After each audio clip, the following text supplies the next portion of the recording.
Hey, and we're live. Mark Gassard here. Mark's Message, Wednesday, July the 29th. Hailing from Peachtree Corners, the peachiest place on the planet. I'm going to give out my shout outs real quick here. Grow Live Nation, Ken Walls. Emerging Sales Winners, Jeffrey Gittimer. Everybody within the Peachtree Corners sector here, the state of Georgia, all those on the planet Earth, all my brothers and sisters that live stream. It's great to be here, feeling great. Last night I had a fabulous teaching moment by the one and only Ken Walls, who politely patted me on the back and kicked me on the duff. And, it's nice to be around positive, influencing type people. And I just wanted to say thanks so much to all the people out there on Facebook Nation, Grow Live, Emerging Sales Winners. Thank you so much for hopping on. That was tremendous. With that, I'm going to touch on something I felt compelled to talk about tonight, and it's going to relate to sales training, self-development. I'm not real proud of this. I'm going to put it up here so you can see it. I'm not going to show it. I don't want to really dignify it. Something happened here within a baseball game, and you can go to Facebook and copy that link, take a look at it yourself. Essentially, what happened, and I'm going to put things in perspective, how you handle things. An umpire, a good umpire, or an official, you never know they're really there. And they do, command a certain amount of respect because they've earned it, because they know and understand their craft. And yes, they have a yes attitude in the process. Now, as an umpire or an official, you have to put on your assertive hat. You have to be very fair, non-judgmental, the whole gamut. And that starts at the plate meeting and how you set tempo, just like in, I'll say, sales, how you set the tempo. So you can pretty much determine how a game's going to be played, just how you establish yourself at the plate with the coaches, whether they're dad coaches or not. In this case, let me tell you what happened here. Gentleman behind the plate, the umpire, got hit in the hand. Evidently, these were like 14 or 15-year-old youth playing the game. And essentially, he got hit. The way he conducted himself was not in the best interest of baseball. He F-bombed. There were people around there, families, kids, grandmas, and you can hear the other parents probably in the background bestowing him the famous F-bomb right back at him. So he didn't really earn a lot of respect by his actions. I felt like he could have handled it a lot better. Somebody asked me, they texted me when I sent it to them. They said, well, hey, how would you have handled that? And it's happened to me. Not too long ago, about 2 weeks ago, I got hit on the inside thigh, pretty close to the family jewels, as they say, and it was a missed pitch. Rather than get all in an uproar about it, yes, did it hurt? Heck yeah. Did I have a welt? Heck yeah. I just tapped him on the shoulder and said, hey, catch, how'd you miss that one? So, kind of laughed about it. And he came over and said, hey, you okay? I said, just give me a moment. And the coach came out and said, hey, give me a moment, and he was okay with it. So, the game continued, no harm, no foul. And nobody was worse for the wear, so to speak, other than myself. But, what does your attitude have to do with things, in everything that you encompass in life? And you hear this about yes attitude. And I know Jeffrey Gittimer preaches that to the nth degree. But I think it's paramount that an umpire, has to be assertive, but he has to have a good attitude out there. Because if you don't enjoy what you're doing or like what you're doing, then why are you doing it? And for those that have just joined, the reason I have this up here feel free to copy this link and you can take a look yourself. I just don't want to play it. And, when we talk about that controlling tempo at the plate meeting and so forth, so, we could get into this further on, like, what does attitude have to do with it? How do you earn respect? And then this goes back to training. Umpires are trained, obviously, constantly trained. There's different associations, affiliations out there for youth umpires, high school umpires, college umpires, professional umpires. Everybody takes training. So, why is that? Why do people train? And when I say that, I'm going to show you something here, and I'm just going to remove this now, and I'll bring it back if someone comes. This right here is a protective device. It's a cup, okay? And this one happens to be a diamond. It's very good. You can get hit by a lead pipe, baseball bat, whatever. You really don't feel it. And that's what I wear. But to me, when you're not properly trained, in my way of thinking, that's like going out there umpiring behind the plate without a cup. And why would you want to do that? And risk that possible pain. When you don't have to. It's kind of like another analogy, banging on a wall, and somebody comes along and says, "Hey, right here, here's the door. For hours you're pounding on that wall. I'm going to knock it down, and right there's the door. Go through the door." So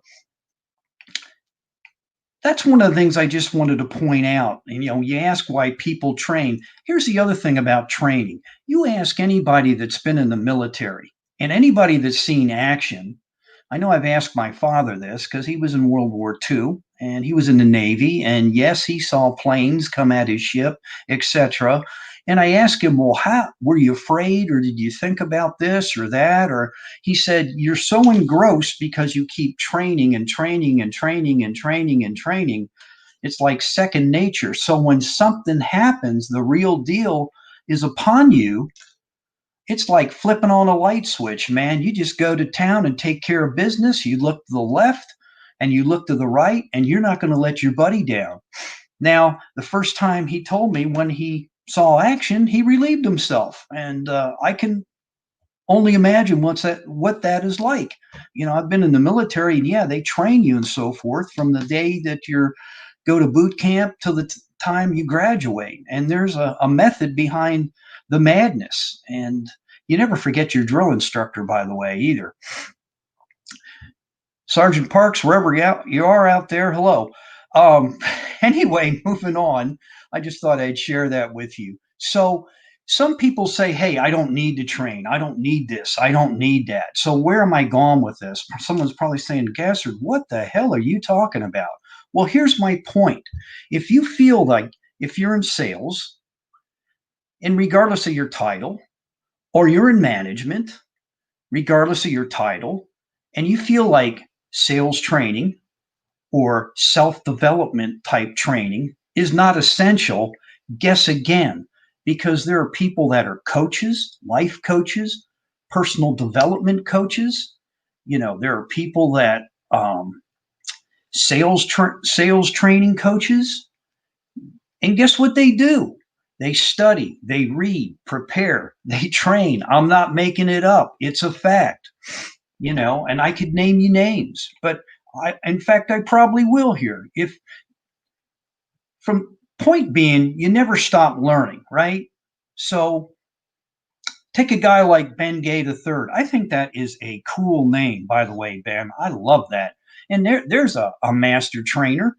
That dude, man, is the baddest thing in the planet in my book, because every organization he's ever been involved with, he's been number uno, man, the big kahuna. And then there's Grant Cardone, the Munster Mash, or Joe Soto, or Jeffrey Gitomer. And yeah, I'm sorry, Ken Walls. Even Scott McKain. I'd kill to have a voice like that. But these guys all train and they learn and work at their craft. And we have a comment. Hey, Robert, thank you for joining. Nice to see you there, my brother. Yeah, we're talking about training, so feel free to throw in your 2 cents, Robert. Because I know you always have something, nice to say, pontificate the finer points thereof.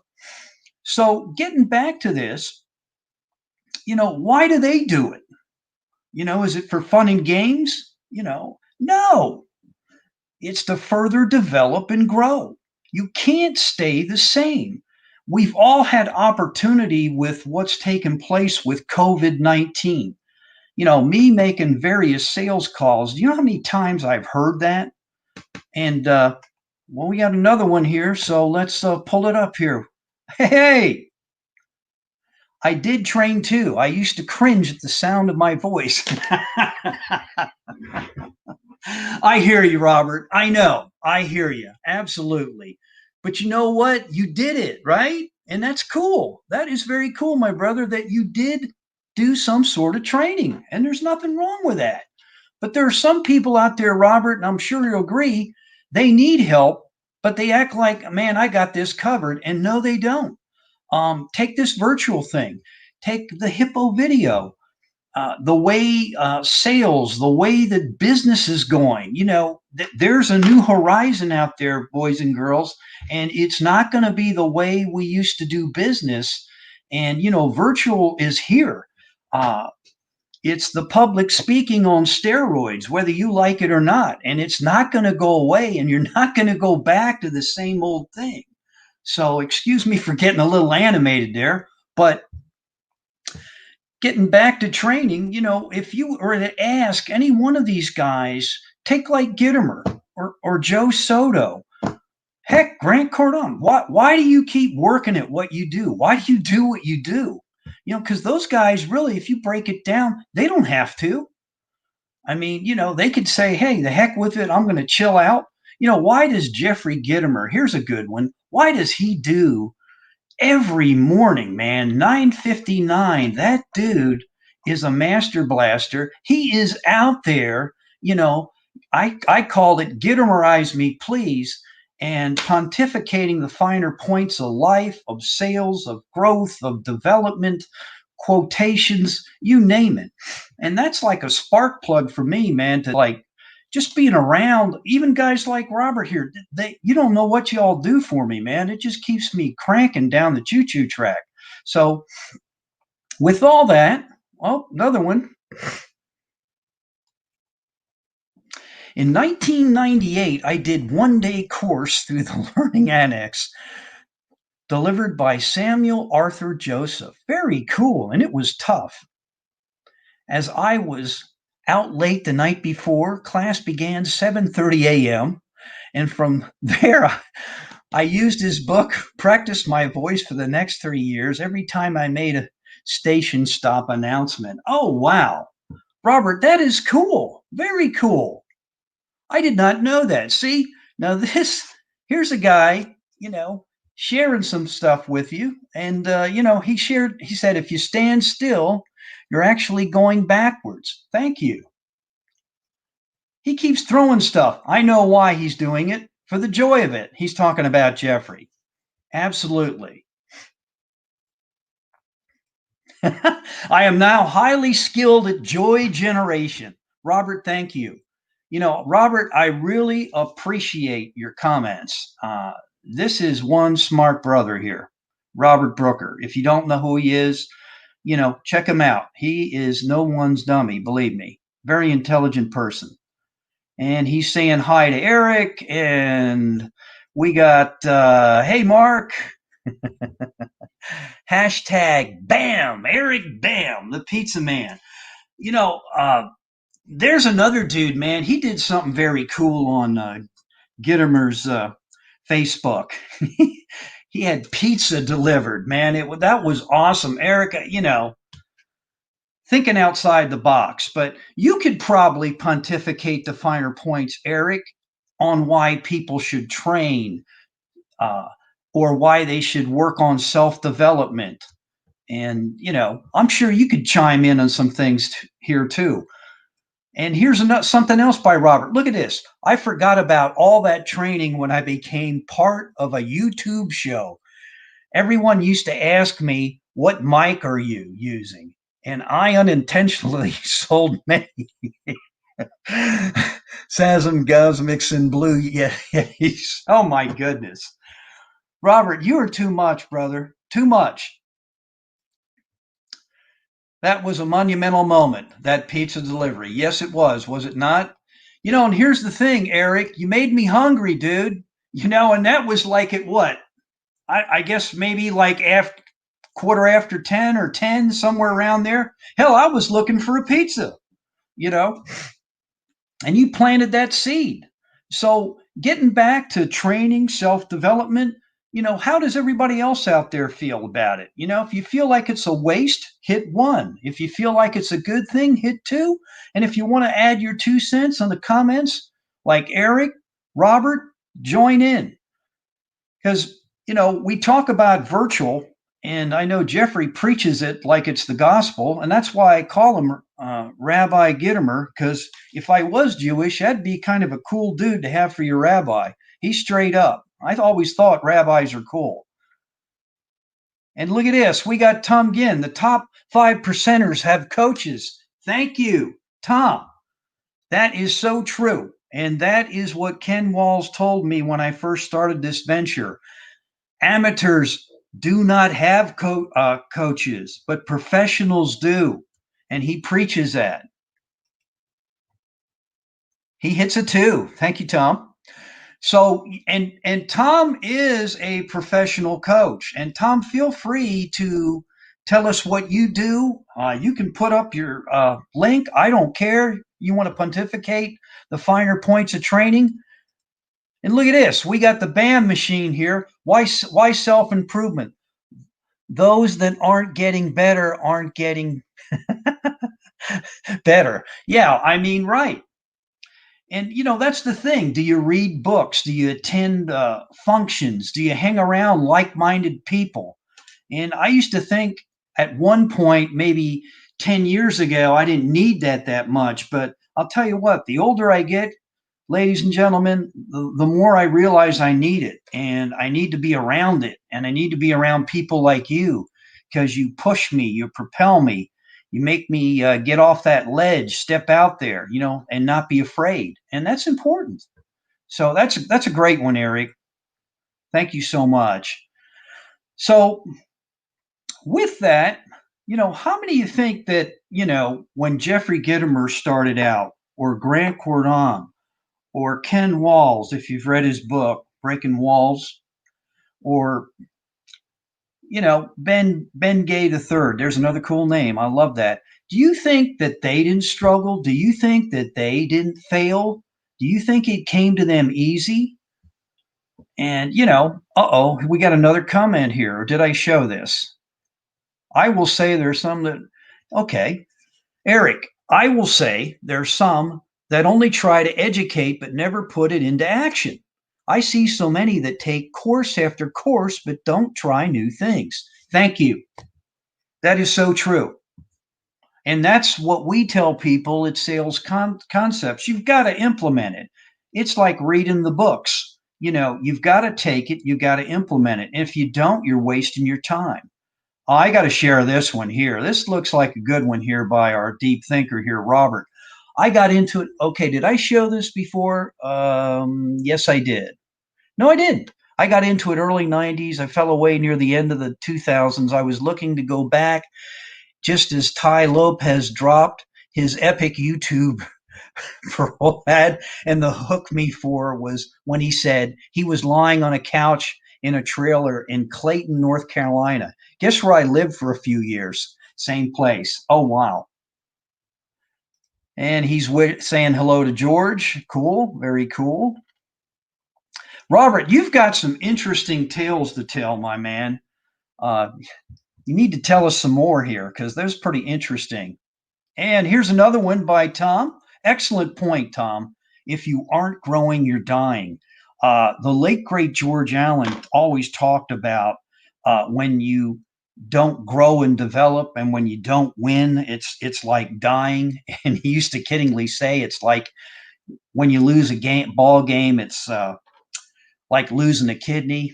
or another organ, it kind of stays with you for a little bit, and it's no fun losing. So if you prepare to win, and that's why these guys do. Robert, very nice. Saying hello to you, Tom. Larry, back at you. And if you don't train, this is what happens. And then people want to get all pissed off when it doesn't go their way. They want to try something once or twice, and then they want to quit. And I've often said, I've never, ever, ever been to a quitters rally. I have the utmost respect for people that fail, and they fail their way to success. And I like baseball for that reason. It's like life. You fail your way to success. You go 1 for 3. And here's another good one. Hang on here. I have too many tales to tell. It's time to put them down on paper. You need to write a book, Robert. Eric put up something here, and I'll come back to Tom. Self-growth comes from self-talk. Thank you, Eric. That is so true. And he says, do it. And then Tom had something up here. He said, know your why. Yeah, and I've spoken with Tom a few times, and he's preached that. If you know your why, it's pretty simple. You're going to go out there and do it. I don't care if it's to lose weight, learn a new skill, go to the gym, pump some iron. Yeah, man, I wish I could have learned how to be 1 for 3. We'd all be playing in the big leagues, dude. That'd be awesome, wouldn't it? But think about it, and that's the deal. I mean, you know what, Eric? I'd even take that. 1 for 3 every day, day after day.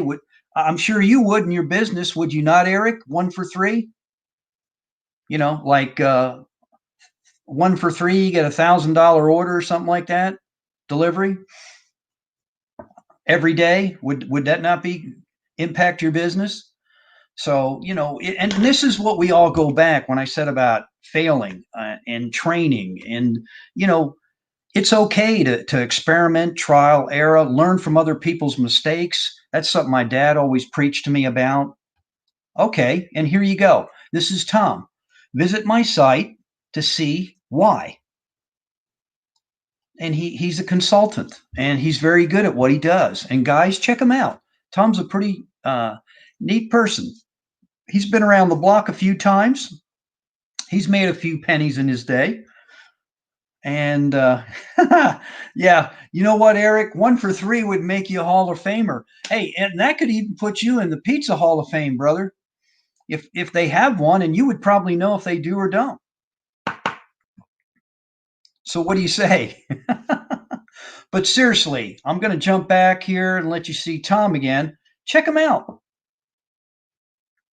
Go check him out. See what he does. The one thing I wanted to do here, guys, and you can go check this out. This was at the very beginning. I don't want to get into it, but this is what I was talking about. Ouch, hit by a pitch. Things did escalate. And what happened here is the way, God bless them, and I'm not going to mention names, but you can copy this and go check it out. This umpire got hit in the hand.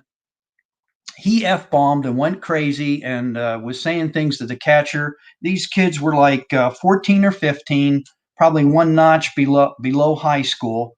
And, I do high school. And the way he conducted himself was not becoming. And, it all goes back to training. But I just wanted to share that with you. Have a vision for your life. Successful people have a vision. Thank you, Tom. That's an excellent point. Whatever you do, and I always try, and I mentioned earlier about setting tempo, setting the pace. You're in control. And I think the sale is won or lost before you make the call. I think the game is won or lost before you walk on the court. And it's that mindset and what Tom's talking about, vision here, and your why. If it's big enough, you're going to succeed, and nobody's going to stop you from doing it. Only you will. And look at this. I don't know why I don't know. That was frustrating for many. I was on top of moving forward on faith with certainty, but didn't know anything about money except trading time for dollars. Robert, that is so true. One time my dad looked at me and said, "Do you know what making money is?" And he says, "It's not going to work or having a job."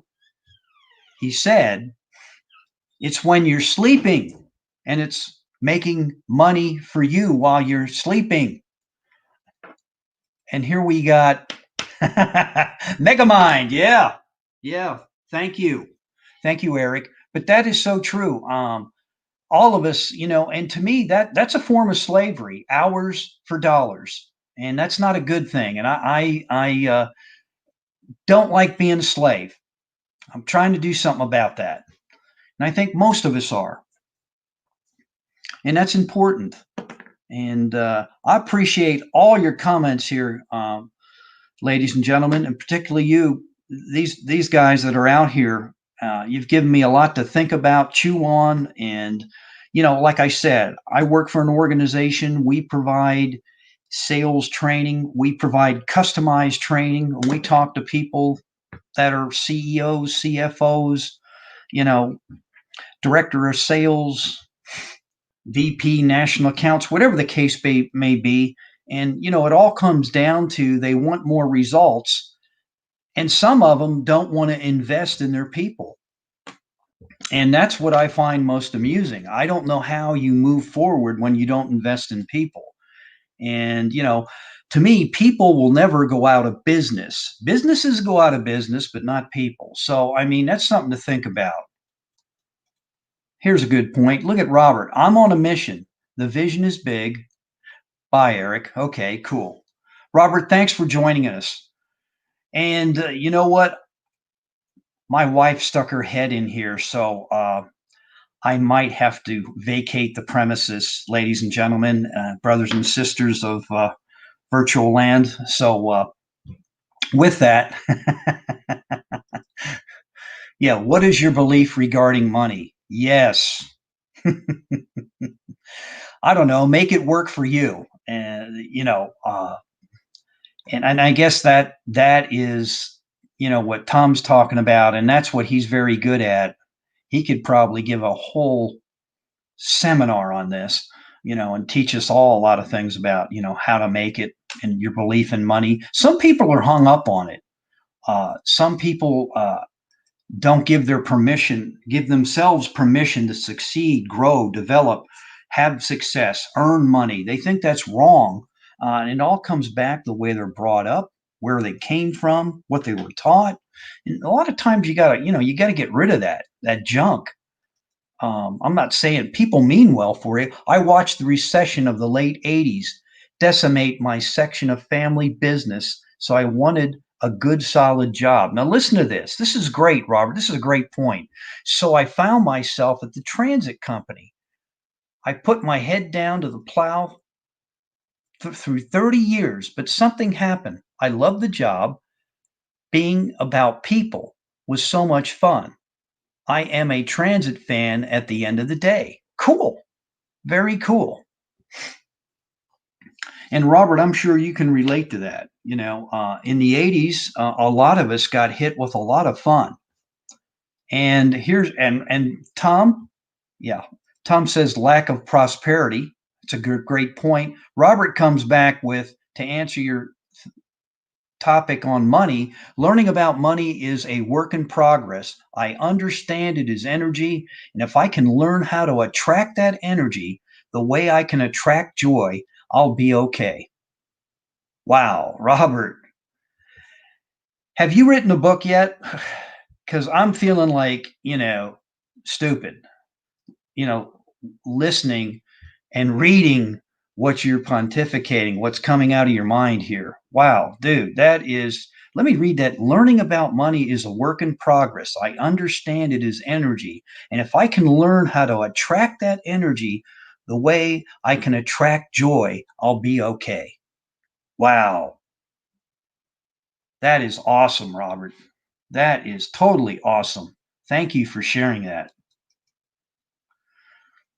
So with that, I don't know if I can top that. The only thing I will say here, I do have something I wanted to share, and you know me, I always have a quote or two,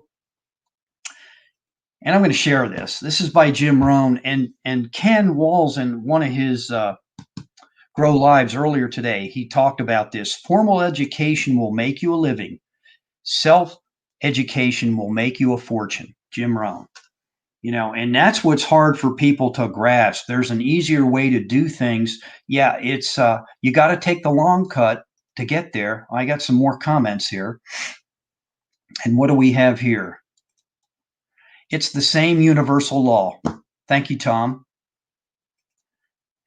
And then he says, I do truly love the right and being the reason for people feeling better about themselves, give me fuel for living. Yeah, I mean, you need to write a weekly, a monthly, dude, you need to write a book. I mean, Robert, you've got so much wisdom. I mean, my goodness. And I really appreciate it. You know, even on the emerging sales winners, I'm like, man, where's this dude getting this stuff from? And it just blows me away. I feel like such a neophyte compared to the rest of you out there. But like I said, you know, this is Mark's message. And I am going to back it down here on this Wednesday. As you can see, this is where I'm from. This is where I hail from, the peachiest place on the planet. I even have guts enough to put my number down here if you want to call me. And he said, look at Tom. He said, Amen. Most billionaires do not have degrees. Yeah, and he's talking about Jim Rohn and what he said about self education. And that's hard. There you go. The pension was reduced 49%, so the rent is covered. Basic phone and internet, but no car. I was not planning on the second divorce. Wow, Robert, sorry to hear that. You know, my brother's been through one, two, I think three. Yeah, he was in the military. He's a retired officer, but yeah. I am grateful for the opportunity to share with you, Mark. Robert, it's my pleasure. You are a tremendous person, and I'm looking forward to reading a book by you, man, because you are a deep thinking individual. You're scary, scary good. But that was what I had up there. And with that, guys, I'm going to back it on down. And as always, as I end my lives, I always tell everybody be a leader, be a friend, most important of all, be of service. And I wish everybody a continued successful Wednesday, the 29th, and propelling into Thursday, having another successful day. And with that, you know what I'm going to say? Everybody, man, let's knock it out of the park. I'll see you tomorrow, guys. Thanks so much.